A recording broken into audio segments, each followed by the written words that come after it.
Shalom, selamat pagi saudara-saudara yang dikasihi Tuhan Yesus Kristus. Selamat berjumpa dalam renungan pada pagi hari ini.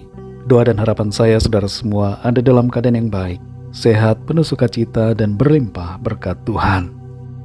Sebelum kita mendengarkan renungan firman Tuhan, mari kita siapkan hati dan berdoa. Bapa, dalam nama Tuhan Yesus Kristus, kami bersyukur untuk segala berkat perlindungan Tuhan dari malam hingga pagi hari ini. Kembali kami ada saat ini. Itu semua karena anugerah Tuhan. Saat ini kami mau mendengarkan sabda kebenaran firman-Mu. Urapi kami agar kami mengerti dan juga taat melakukan kehendak-Mu. Dalam nama Tuhan Yesus kami berdoa. Haleluya. Amin. Saudara yang dikasihi Tuhan, ayat renungan kita pada saat ini terdapat dalam Kolose pasal 1 ayat yang ke-9. Tertulis demikian. Sebab itu sejak waktu kami mendengarnya, kami tiada berhenti-henti berdoa untuk kamu. Kami meminta supaya kamu menerima segala hikmat dan pengertian yang benar untuk mengetahui kehendak Tuhan dengan sempurna. Saudara dikasihi Tuhan, seorang anak kecil membuat sebuah daftar jawaban terhadap pertanyaan yang diajukan kepadanya mengenai apa yang terjadi bila seorang anak tidak pernah berbicara dengan ayah atau ibunya. Daftar itu berisi pemikiran pribadi dari sang anak kecil ini. Di antaranya ia menjawab bahwa itu adalah hal yang aneh. Itu bukan sebagaimana seharusnya sebuah keluarga. Mungkin mereka bukan keluarga. Itu akan memisahkan mereka. Mereka tidak akan punya hubungan yang erat. Tidak akan mengenal satu sama lain. Tidak akan ada cerita sebelum tidur. Tidak akan bisa belajar berbicara. Dan tidak mengerti apa yang diinginkan. Komunikasi selalu diperlukan dalam keluarga. Demikian juga komunikasi antara kita dengan Tuhan sebagai Bapa kita. Sangat diperlukan dan harus selalu ada. Bapa surgawi kita yang pengasih ingin agar kita berkomunikasi dengannya melalui doa. Tuhan selalu mendengarkan kita ketika kita berdoa. Dan ia menyediakan jawaban yang kita perlukan. Doa yang kita naikkan membawa berkat bagi diri kita pribadi, bagi keluarga kita, dan bagi orang-orang yang kita doakan. Selain itu, doa juga membawa kedamaian ke dalam hidup kita, serta membantu kita untuk belajar lebih banyak tentang rencana Tuhan. Dari antara begitu banyak dampak dan kuasa doa, 3 hal diantaranya adalah: yang pertama, doa mengundang mujizat Tuhan dalam hidup kita.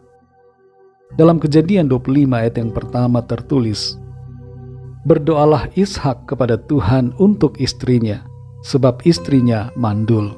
Tuhan mengabulkan doanya, sehingga Ribka istrinya itu mengandung. Ketika kita menghadapi masalah-masalah yang di luar kuasa kita, entah itu kelihatannya besar atau hanya masalah kecil, ingatlah bahwa kita punya sumber kuasa yang tidak terbatas yang sanggup untuk menolong kita, yaitu Tuhan. Berdoalah minta kepada Tuhan untuk memberikan jawaban atas setiap persoalan kita. Yang kedua, doa membuat kita mengerti akan kehendak Tuhan.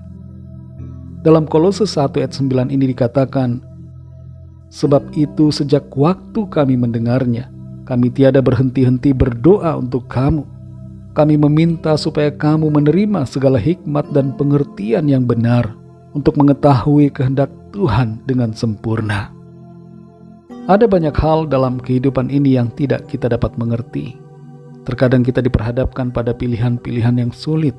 Selain itu, kita terus berproses untuk semakin mengenal akan pikiran-pikiran Tuhan. Dalam situasi yang demikian di hidup kita dapat berdoa untuk meminta pengertian tentang apa yang dikehendaki Tuhan untuk kita lakukan. Tuhan akan menyingkapkan selubung yang menutup pikiran kita dan memberikan hikmat sehingga kita dapat memahami akan kehendak-Nya.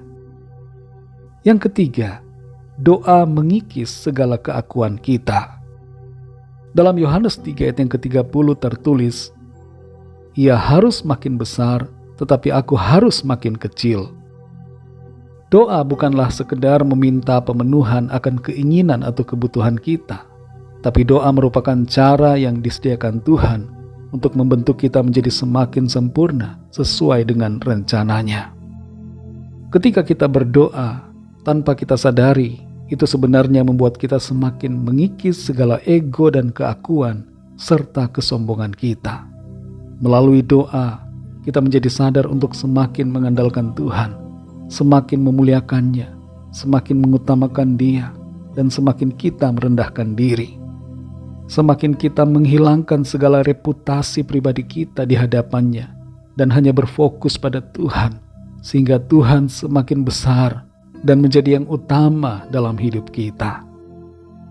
Saudara dikasih Tuhan, mari kita berdoa senantiasa setiap hari, baik doa pribadi maupun doa bersama.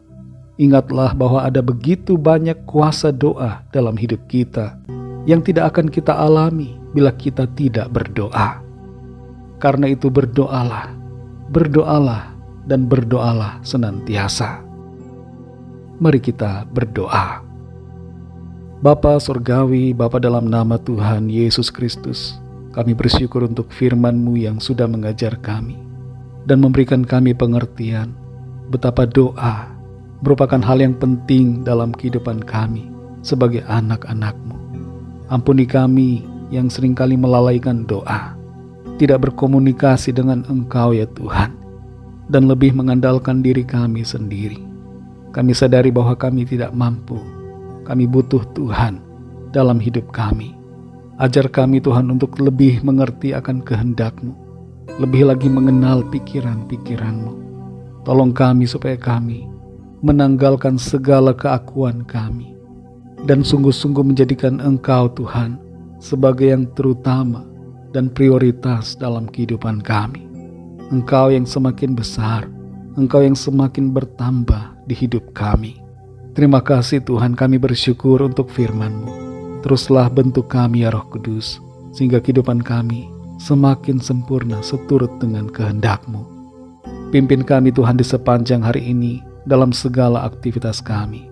Berkatilah apa yang kami kerjakan, dan biarlah dalam semuanya nama Tuhan senantiasa kami muliakan. Kami bawa kepadamu setiap permohonan doa, setiap pergumulan kami masing-masing, agar Tuhan melawat dan menyatakan kuasa pertolongan-Mu bagi setiap kami. Kami percaya kami alami jawaban doa, kami alami kemenangan, pemulihan, kesembuhan, jawaban, dan mujizat yang dari Tuhan. Segala puji, hormat, kemuliaan bagi nama-Mu. Dalam nama Tuhan Yesus Kristus, Tuhan dan Juru Selamat kami sudah berdoa dan mengucap syukur. Haleluya. Mari sama-sama kita berdoa doa Bapa kami. Bapa kami yang di sorga, dikuduskanlah nama-Mu, datanglah kerajaan-Mu, jadilah kehendak-Mu di bumi seperti di dalam sorga. Berikanlah kami pada hari ini makanan kami yang secukupnya, dan ampunilah kami akan kesalahan kami, seperti kami juga mengampuni orang yang bersalah kepada kami. Dan janganlah membawa kami ke dalam pencobaan, tetapi lepaskanlah kami daripada yang jahat, karena Engkaulah yang mempunyai kerajaan, dan kuasa dan kemuliaan, sampai selama-lamanya. Amin. Terimalah berkat Tuhan. Tuhan memberkati engkau dan melindungi engkau. Tuhan menyinari engkau dengan wajah-Nya dan memberikan kasih karunia. Tuhan menghadapkan wajah-Nya kepadamu dan memberikan damai sejahtera. Berkat anugerah dari Bapa Surgawi, cinta kasih karunia dari Tuhan Yesus Kristus, dalam persekutuan dan penghiburan Roh Kudus, menyertai kita semua sekarang ini dan sampai selama-lamanya. Dalam berkat nama Tuhan Yesus Kristus. Haleluya. Amin.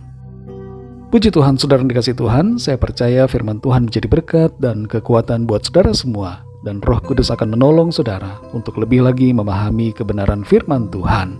Tuhan Yesus memberkati saudara semua. Sampai jumpa dalam renungan yang berikutnya. Haleluya.